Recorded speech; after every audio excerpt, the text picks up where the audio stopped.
Good morning. I'm Scott Turner.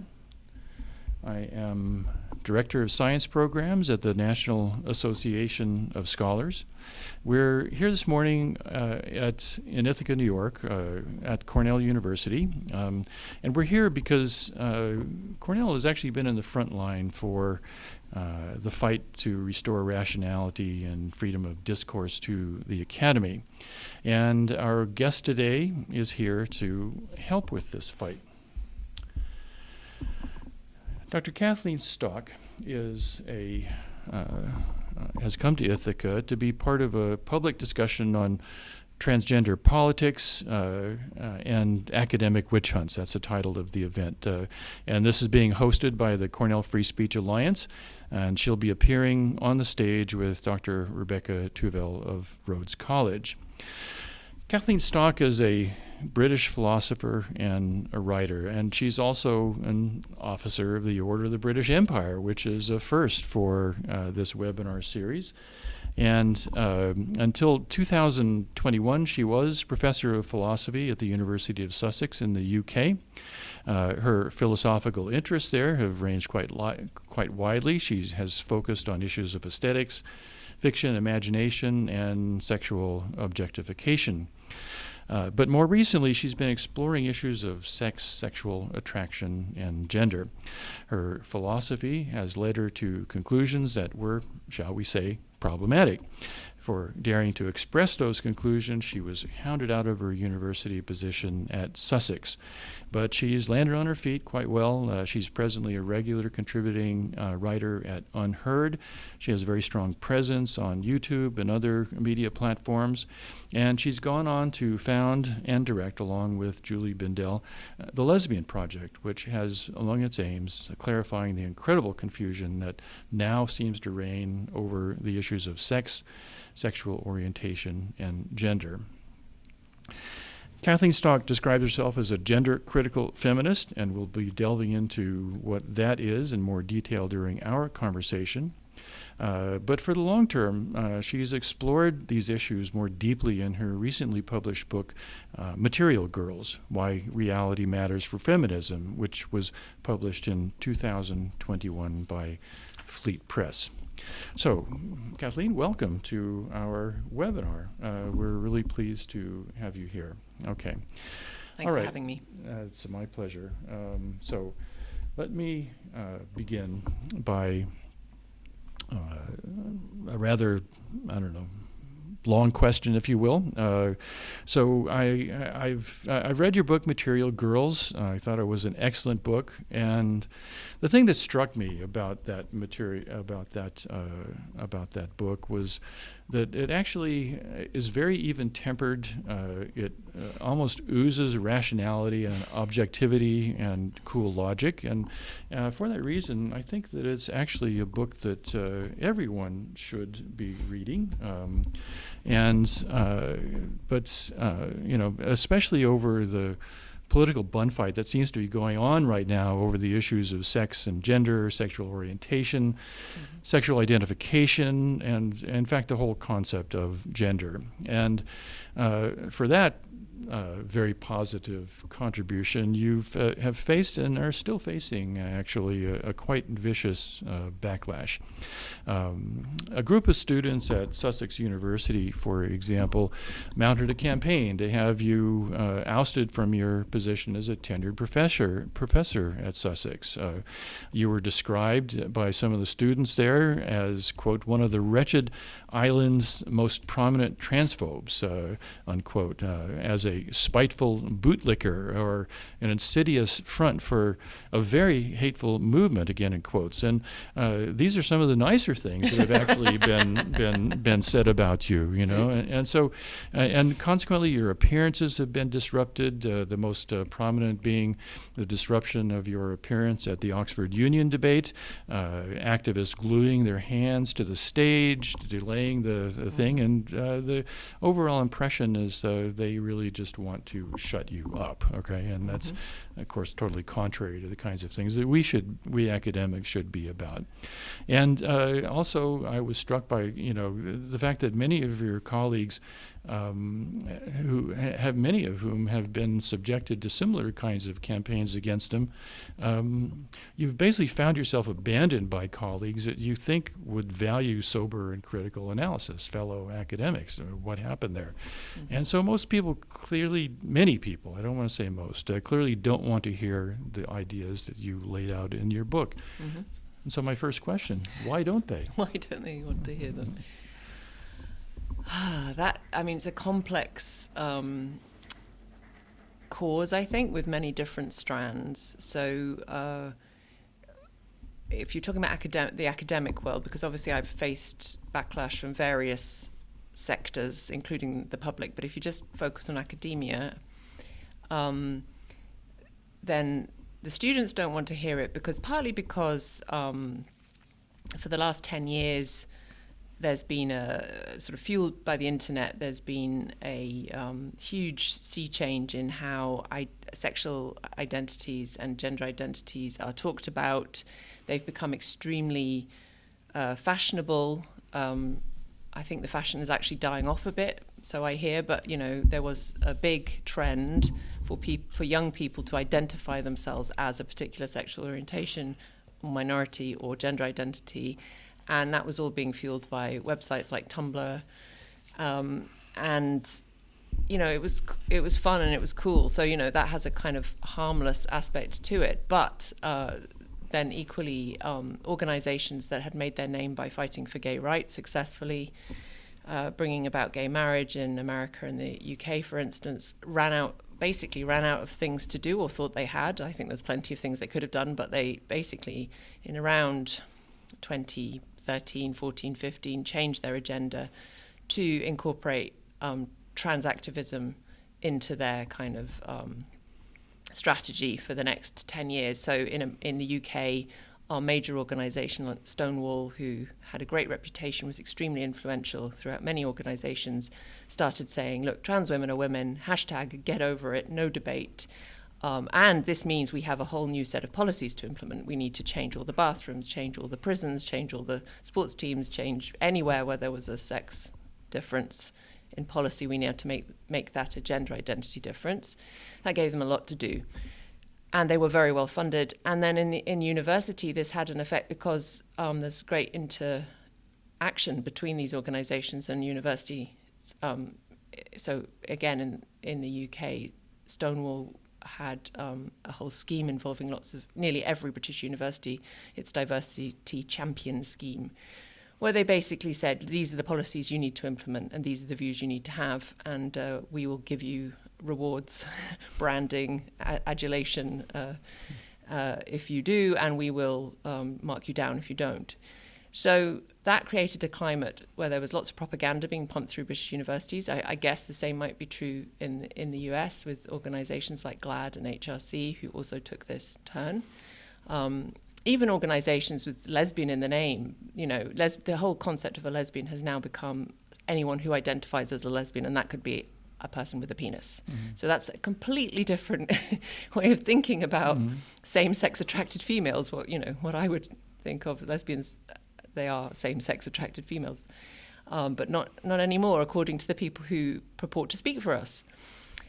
At the same time, so the third strand here is academics specifically. It became incredibly, partly because of the popularity of these ideas in the wider world, it became a career move to embrace these ideas.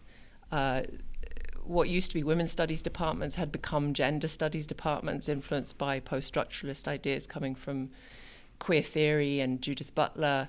It was very very fashionable to endorse these ideas, and there's just a bunch of activist academics now still going across most Western universities who think that there should be no discussion of all these radical changes in category and policies, and that if you do dissent, as I have done, then the only explanation is because you're a frothing transphobe who hates trans people and is probably homophobic as well, neatly ignoring the fact that most of us are lesbians, or many of us are lesbians, and gay men, in fact, are also getting quite annoyed with it. So there's just been there's a sociological explanation for all of this. It's partly a kind of social contagion, meaning a kind of idea that just spreads from mind to mind really quickly. It's very consumerist. The more identities there are, the more things you can sell people. The more it fits very well with corporate agendas. It also looks radical to those who want to see themselves as radical. So it just satisfies on a number of levels, apart from, in terms of deep politics and good philosophy. So you mentioned that there's a whole academic ecosystem which rewards certain kinds of orientations, political orientations and whatnot, and actually rewards activism. And given what you've described, and we've seen this in other areas, scientific areas as well as social areas, do you think the activist mentality is amenable to the kind of rational exploration of an issue that you undertook in Material Girls? I mean, it depends how you give a philosopher's answer and say, of course, it depends on how you define activist. But if you mean someone who's decided on the conclusion they want everyone else to embrace, and that's their goal, that's their main goal, so they're only going to talk about evidence that seems to support that conclusion. They're going to try and suppress any evidence or arguments that don't support that conclusion.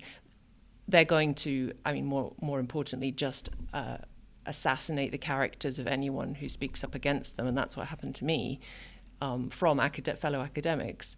Then no, of course, that is completely incompatible with any kind of academic endeavor.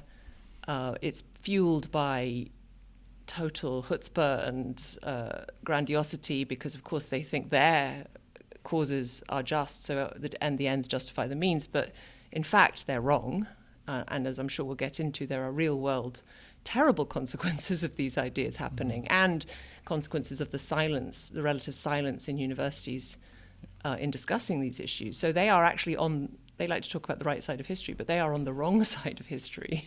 But even if you just take away that point, it just makes universities, you might as well just defund them, because what are they for? The only thing they were supposed to do was to have reasonable arguments in relatively constrained ways that don't degenerate into name-calling and emotional blackmail and worse. And if that's not what they're doing, then I don't know what they're for.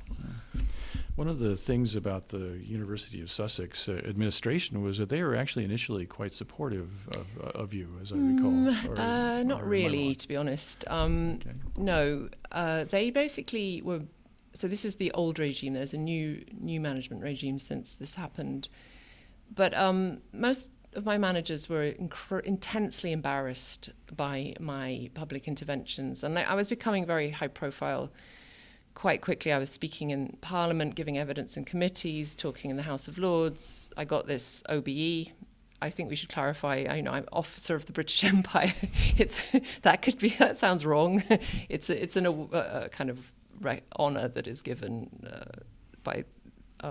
bestowed by the Queen, although she doesn't choose. But anyway, I'm as critical of the British Empire as the next person. So they were embarrassed. The management at Sussex were mostly embarrassed. They completely left me alone. They couldn't understand why I kept intervening, really, because part of the problem is that the university was based in Brighton, which is widely understood to be the LGBT sort of capital of Britain. It's a history of sort of relaxed attitudes to sexuality going back to the 17th, 18th century, so there's a long history of gay people living in Brighton, and then when the trend moved towards transactivism, the universities capitalized by sort of positively branding themselves as LGBT friendly. There's a Centre for Sexual Dissidence there, which likes to kind of churn out stuff about breaking down sexual norms. It's all very cool sounding, until you dig down into what some of it means. So I was just, for me, a lesbian, to be actively criticizing some of these ideas was just unheard of, shocking to people, and they just couldn't understand why I was doing it. Then there was a few colleagues in other departments who just basically went for me almost immediately and defamed me, told me that I told everyone else that I was a danger to students, that I hated trans people, and built up this narrative about me, which the students didn't know any different, so believed. And generally, there was this atmosphere created where it became very difficult for me to stay there, really. Because if it was just the kids being kids, that's one thing. But if given that the academics were actively whipping them up in some cases, and also vocally approving of what was happening to me. So when this sort of final campaign was mounted against me, and there was posters all over the campus with my name on them saying, "Fire her, she's a transphobe," people were coming every day till I left. They said they were going to come and protest every day till I left. Masked men with flares and graffiti and the manifesto that you mentioned in the opening. And fellow colleagues were taking pictures of all this and saying, "Great, good on them." The union that I used to be a member of put out a statement talking about institutional transphobia at Sussex, and basically implying, why did you let this go on for so long? So that was the problem. Yeah. One of the big problems with this this use of the suffix phobia is that implies that you have something to actually be afraid of, never mind whether you actually are afraid. And your book outlines very well how when we talk about transphobia, in quotes, that encompasses a whole lot of different kinds of things. It's tied in with biology. It's tied in with interpretation of what your body is, which is quite a common thing.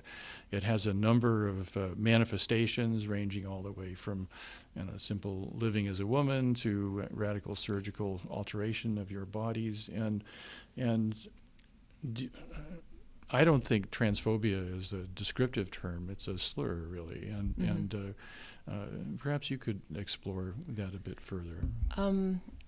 Yeah, I'm not sure I fully understand the question. I mean, so transphobia is, in modern day parlance, as defined by trans activists, it's just any dissent from some basic dogma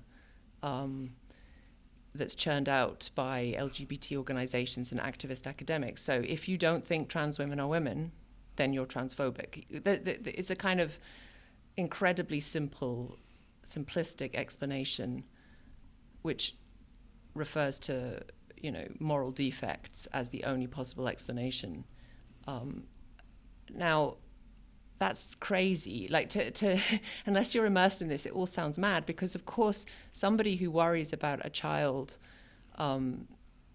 being given experimental drugs that stop her from going through a normal puberty, potentially affecting her bone density and her brain development, making it much more likely that she starts taking cross-sex hormones at the age of 18, which will then irrevocably change her body in other ways before she's even had a chance to really work out what any of this means. Someone who worries about that, almost anyone sane should worry about that. And it seems ridiculous to reduce the motive to hatred of trans people.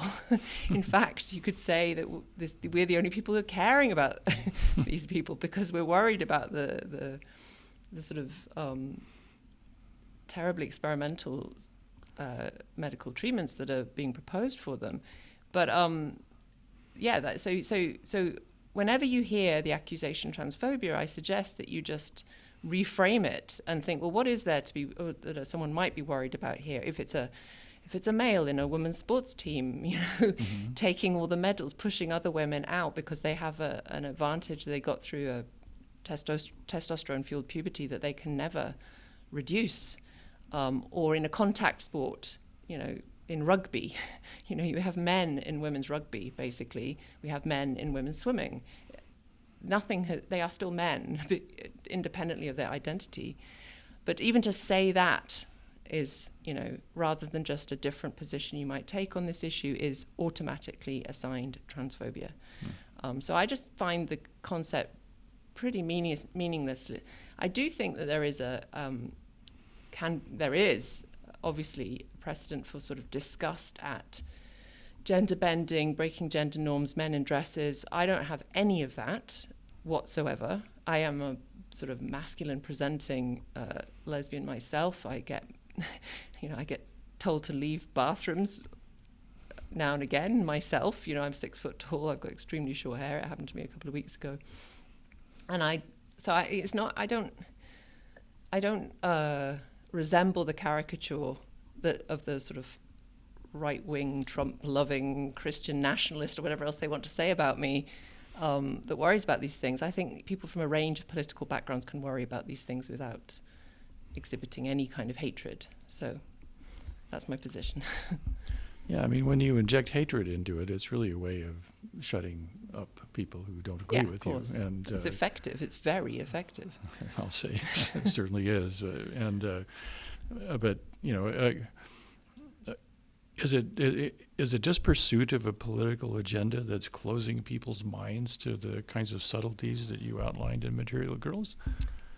No, I think the language is inherently confusing. Activist language is inherently confusing, and this is another aspect. Universities who go along with this stuff and departments that go along with this stuff, they're acting like kind of a priest class.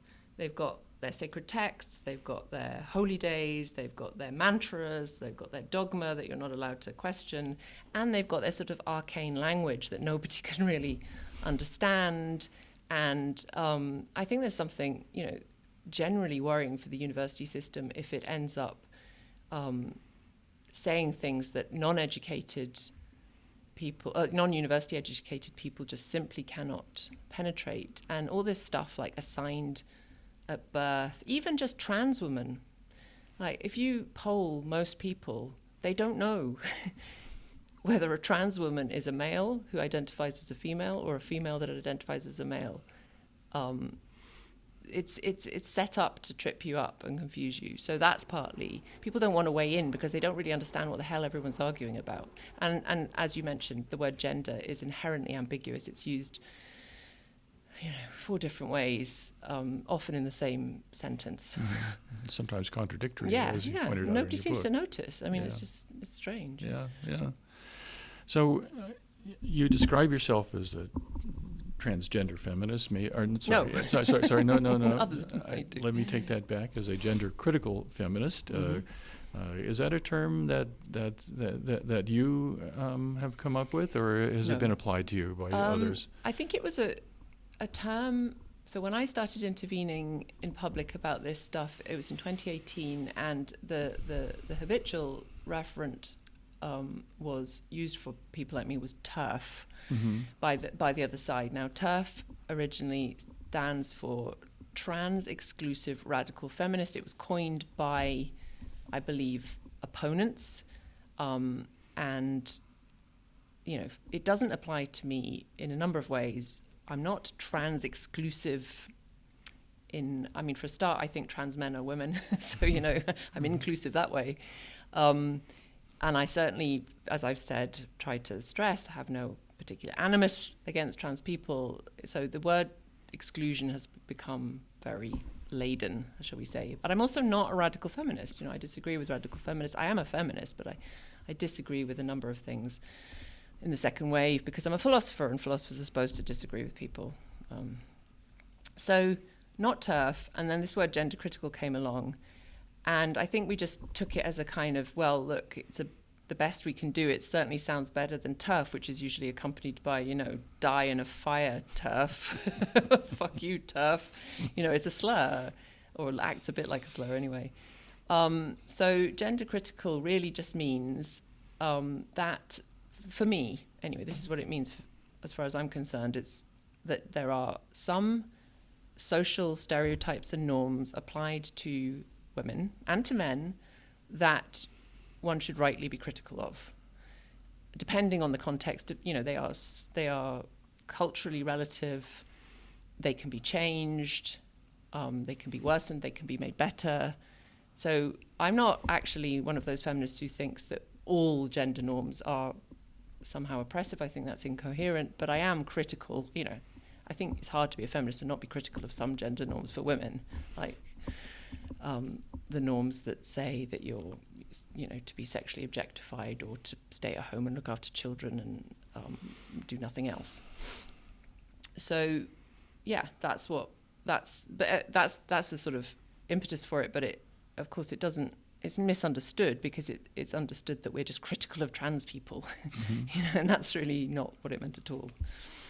Whereas you're in fact critical in the positive sense on the whole concept of gender. This is something Well, I am that and I you am distinguish as actually quite separate from sex. I mean, I'm a heretic in many senses, and one of the ways I'm heretical is that I disagree with radical feminists that there's any coherent utopia where gender norms are all abolished. So I have good friends who say, the aim of radical feminists should be to abolish all gender norms for men and women. There should just be people, males and females, but no masculinity, no femininity. I think that's impossible because we're social creatures who cannot help producing cultural meaning, and we're bound to produce some around maleness and femaleness because we're a sexually dimorphic species.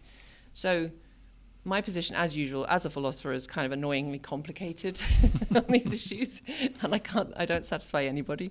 But I am critical of, norms that say, shut up and be pretty. That's not a norm I think is healthy for women. Yeah. One of the things that I found very helpful in your book was your discussion of the history of feminism and what the various waves were and so forth. And to me, the most penetrating analysis in your book was the tendency of some feminist scholars to deny the existence of biology completely. And then you have sometimes the same people holding on to this idea that sex and gender identity are infinitely fluid. They can change as they like.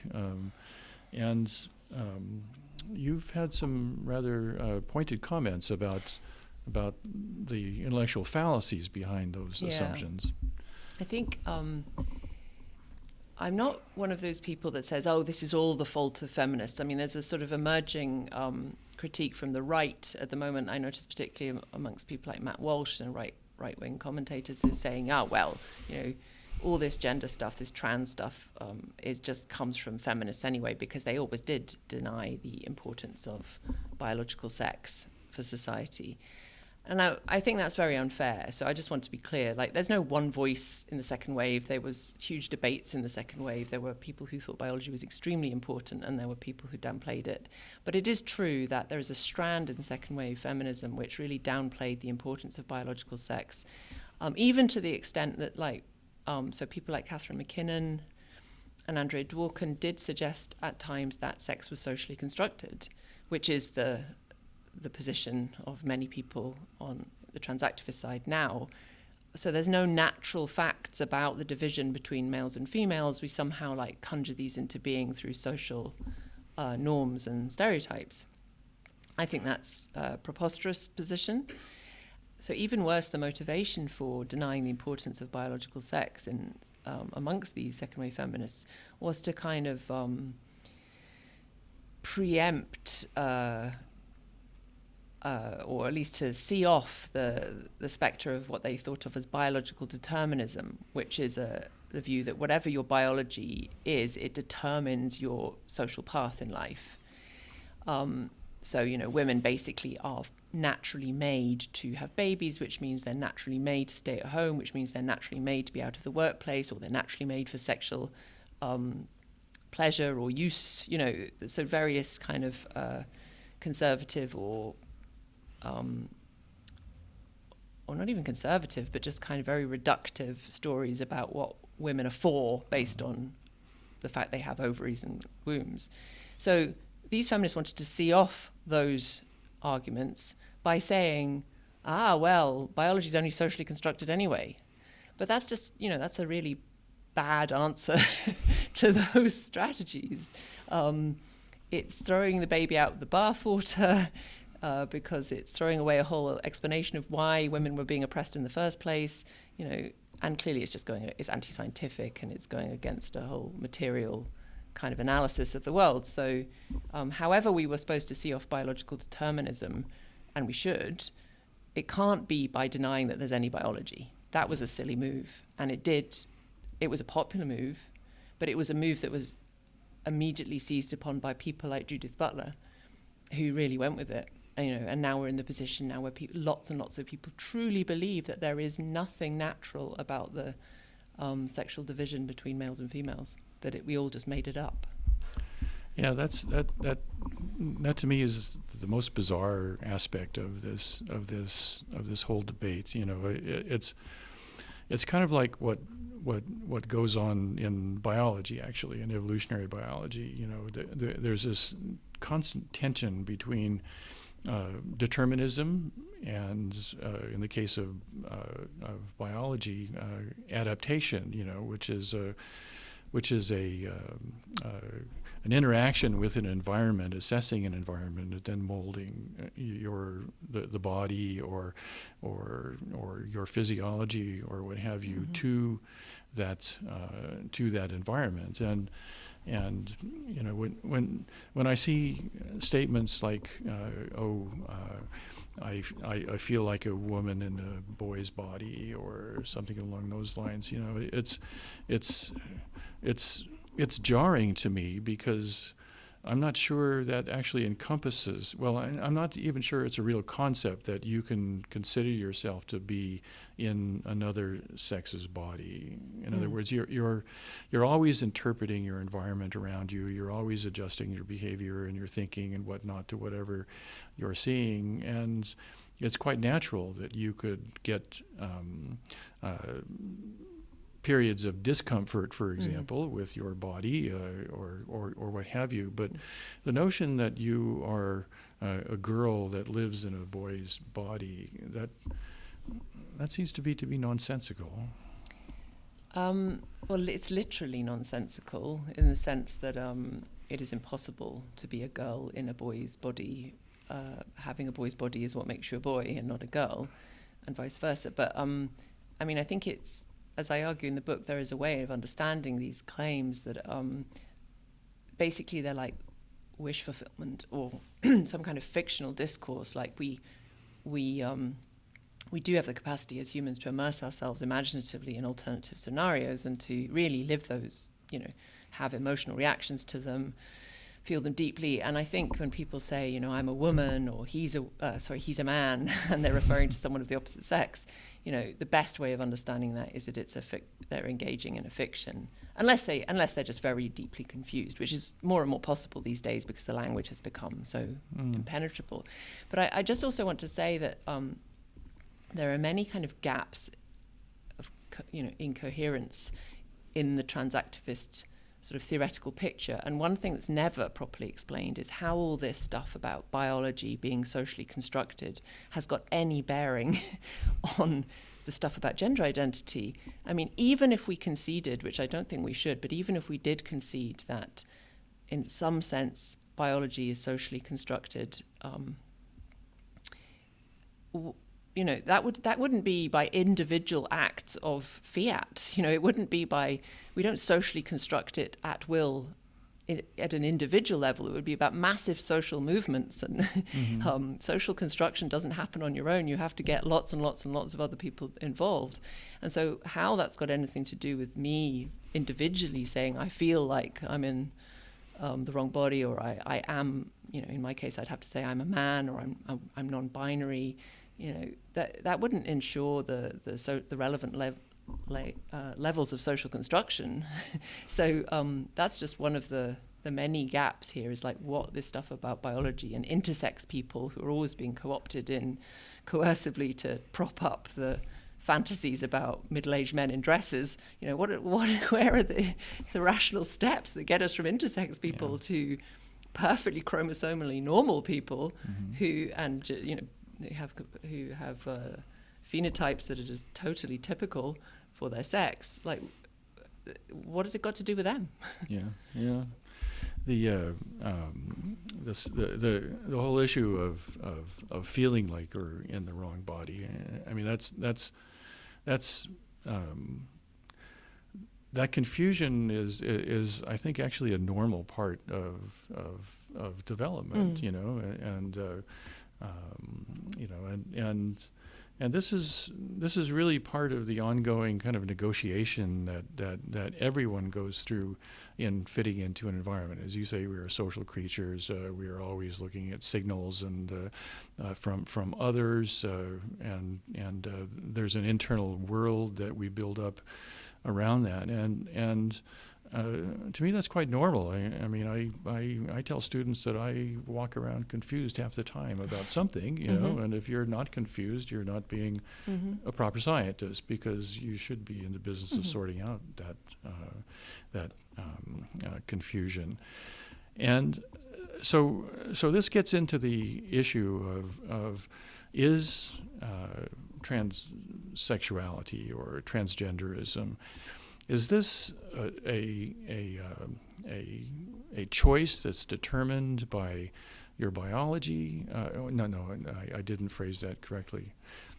Is this a choice that people make for themselves, or is this part of the ongoing negotiation of people through their worlds? I think there's no one thing that transgender identity is. There is actually a range of phenomenon here, which are obscured by saying you can't talk about biology for a start, because there's a big difference between the reasons that many females identify out of womanhood as opposed to the reasons that men identify out of male manhood. So that's one thing to just say as a starting point. Now, for some younger people, so let's just talk about the girls for a start, because they're the ones, you know, who have undergone this enormous explosion of trans identity in the last 15 years. Huge percentage points up across the English-speaking world and beyond. So something's going on there, and it's not just that they feel now free to say this, whereas before it was taboo. You know, that's a ludicrous explanation. The internet is obviously something to do with it, and a lot of it's happening at adolescence. So if you are a girl, this is a basic explanation, it's quite obviously true to me, but if you're a girl who feels that her body, looks at her body, which doesn't fit with contemporary gender norms for young women, which are extremely feminized in some cultural contexts. And, you know, how do you interpret your own body? You might think, well, maybe I'm not a woman because I don't have a body like those girls, and I don't want to wear so much makeup like those girls, or expose so much of my body, or behave sexually as actively as those girls. So maybe also the other aspect of this that is not well enough recognized is that you know, we're now starting to understand that relatively large numbers of these girls are same-sex attracted. So now, if you're same-sex attracted and you're in an environment which does not validate that identity, then you have a choice. You can think, well, a choice, but basically your subconscious has a choice. You can think, well, I'm a girl who likes girls, or maybe I'm a boy who likes girls. You know, maybe I'm really heterosexual male trapped in the wrong body. Or maybe my body's even quite masculine too, because I'm a tomboy and I've always liked boys things. So now that confusion has always been around. In the lesbian community, there's lots and lots of older lesbians who will say, that was my teenage years, I was confused. But the difference now is there's a surrounding culture in schools, in universities, in doctors' surgeries, in social workers' offices, and beyond, who will say, have you thought about whether maybe you're trans? And that is the terrible thing. Not because being trans is so awful in itself, it's because it leads quite often to cutting body parts off and taking drugs that will change your body. And if you desist from these feelings, which often is the case, you will be left with irrevocable physical effects and effects on your fertility potentially and your sexuality, because in some cases kids on puberty blockers who then go on to cross-sex hormones cannot have a mature sexual life afterwards. Yeah. So you're making big decisions early on based on temporary feelings potentially, and that's the problem. Yeah. And this is one of the I think most troubling issues about this whole political issue. If your perception of your body and the mismatch is partly a matter of choice, or it's just a transient perception, that's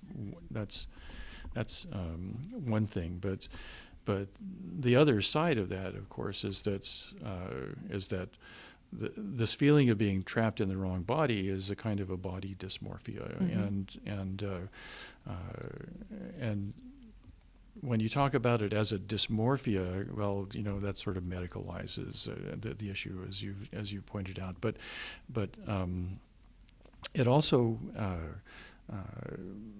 lumps these gender dysmorphias into this wider spectrum of body dysmorphias, which includes anorexia and perceptions of body and as being somehow wrong or not up to the ideal that you would like to make. And when physicians are faced with an anorexic patient, they try to move them out of that dysmorphia. Yeah. But trans dysmorphia or gender dysmorphia seems to occupy a kind of privileged position that we should somehow affirm it rather than treat it. And there's this conflict really between is it a choice that we should respect, or is it a medical issue that we should be dealing with? Well, yes, somehow? and activists, as usual, cannot make up their minds whether it's to be depathologized or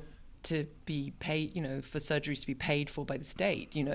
It's simultaneously all things. It's both a massive form of suffering and something that should be celebrated and full of joy, and medics should stop pathologizing. So that's all very confused as usual. But what happened with gender medicine, and I put that in inverted commas, was that it's what Hilary Cass, who's a former president of the Royal College of Paediatrics in the UK, and who's just done a massive in-depth medical review of all the evidence for puberty blockers in particular, and found that there is hardly any good evidence that they help at all. But she talks about it as gender exceptionalism, that basically as soon as you're talking about gender, this mysterious inner essence that's supposed to burst out of our chests and everyone's got one, and once it's here, everyone has to affirm it at all costs or you'll commit suicide, which is literally the narrative, as sophisticated as it gets. Then gender is treated out, in a completely different way to child psychiatry or psychology or even endocrinology, giving kids with healthy bodies puberty suppressing drugs is unprecedented, and it turns out that there's absolutely no evidence that they do anything good. But this exceptionalism comes up all the time. So yes, it seems bizarre that surgeons in the States are removing the healthy breast tissue of girls aged 16, 17, 18 on the basis of some feelings of distress. That seems extremely strange, but it does fit with this idea that gender is this separate sort of area, and we should kind of just kind of lend it or give responsibility to this set of clinicians who seem to just make stuff up as they go along, but they are the special keepers of the gender flame, and they get to set the international best practice standards, and they're called WPATH. And more and more is coming out at the moment about how absolutely batshit some of the things they think are. I mean, they think there's a eunuch gender, and that we should remove the testicles and penises of people who have this identity. So there's all sorts of weird things what WPATH think, but they get away with it because we treat gender exceptionally. Having said all that, and this is a long answer to your question, there is some precedent for surgically intervening to supposedly alleviate feelings of distress, and that's cosmetic surgery. So I think there's a continuum here, and I don't think we should be giving 16-year-old girls nose jobs on the basis of distress about their face. Mm-hmm. And if we weren't already doing that, or giving them breast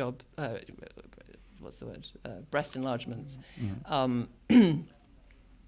Then, we were on a slippery slope at that point. I think the fact that the cosmetic surgery industry is so large and so profitable, money is involved here. We should not expect pharmaceutical companies to not to profit from this new market that has now opened up in teenage flesh, basically. Yeah. So you've been quite active in trying to shape legislation in the UK about what the legal status of mm-hmm. of these various categories or continue or whatever you would like to call it. So do you feel that you've been successful in actually helping legislators craft reasonable policies, or do you look upon what's going on with despair? In the UK, we are in a much better position, with all due respect to the US, but we had better basic equality law to start with. So we already have two different laws that protect transgender people. We have the Gender Recognition Act, and we have the Equality Act. And the Equality Act, in particular, has 9 protected characteristics, one of which is sex, one of which is gender reassignment, and then there's pregnancy, and there's also sexual orientation. So these are separated out. And although in practice this is all becoming extremely confused because of the activity of organizations like Stonewall, these LGBT organizations who have been advising companies on the law, the bare bones underneath are, I think, in good shape. All legislators need to do is insist that sex is treated separately from gender reassignment. You don't change your biological sex. And we can't understand, we need to protect, in certain contexts, it's biological sex that's the important thing to protect. That is, for instance, in sports or rape crisis shelters or domestic violence shelters or changing rooms.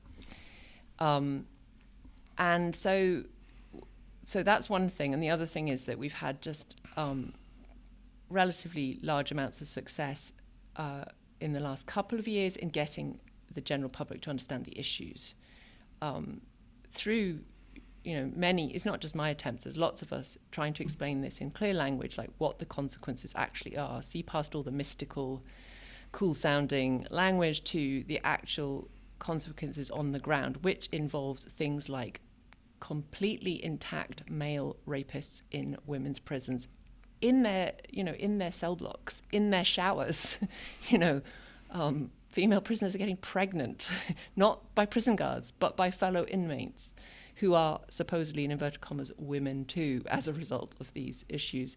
And, male sexual predators should not be in women's prisons. It seems obvious to most people, once that is spelled out, that is a terrible state of affairs. Equally, the point about sports, it is completely unfair to have a man compete against women. There is a performance gap that is naturally endowed, and it ruins women's sport. So once all this gets spelled out for people, and it's also, it's a bipartisan issue. So the Labour government are now belatedly coming around to this too. So it's not this culture war issue where as soon as you say these things, you're automatically on the ultra conservative right. All of that has been helpful in getting the message across. Although there's still some terrible things happening, but I think we're getting on the right track. I look around the rest of the world and I despair. I mean, it's almost just getting going in many places. Yeah. So on a practical level, then, so you mentioned men and women's prisons, serious problem, the tendency of adolescent girls to seek gender-affirming care and all the consequences that go with that, the impending almost extinction of women's sports by biological men actually competing as women. I mean, extinction in the sense that door is now open. I mean, it's not in practice extinct yet, but there are more and more male competitors, and as soon as there's a male competitor, unless they're really not trying, they stand a very good chance of being on the podium, which means that a woman has been pushed off. Yeah. So do you think that there's, well, changing rooms is one thing. Do you think there should be some accommodation? And I think you mentioned this in the last chapter of your book, for example, that, well, you can have men's spaces for changing rooms, women's spaces for changing rooms, and then kind of an in-between changing room? I think that has to be the option. I take seriously the idea that there are some transgender people who feel intensely distressed and uncomfortable in the changing room that goes along with their sex. What I absolutely dispute is that it's women's job to accommodate males who feel like this, for a number of reasons: dignity, privacy, but also, obviously, single-sex changing rooms, dormitories, are a safeguard against male sexual predation. And if we basically say any man who feels like they're a woman can come in, then we've just got rid of that basic safeguard. So if it's really important for these organisations like GLAAD and Stonewall and their equivalents, they really say this is extremely important that we have the right bathrooms, the right changing rooms. Well, then lobby for separate ones. Mm-hmm. That's basically the only solution, and we might even help. Yeah. Well, on that helpful and hopeful note, thank you, Kathleen, for joining us today. It was an enlightening discussion. Let's just wrap up quickly. So this has been a webinar sponsored by the National Association of Scholars. If you are a member, we're a member-supported organization. Give us a like. Come to our YouTube channel and put up whatever comments that you like. If you enjoyed it and you're not a member, please do consider joining us because we're a good group, and I think the group is doing a lot of good things. So, Kathleen, I'll give you the last word. Well, I'm delighted that this conversation is opening up through podcasts like this one.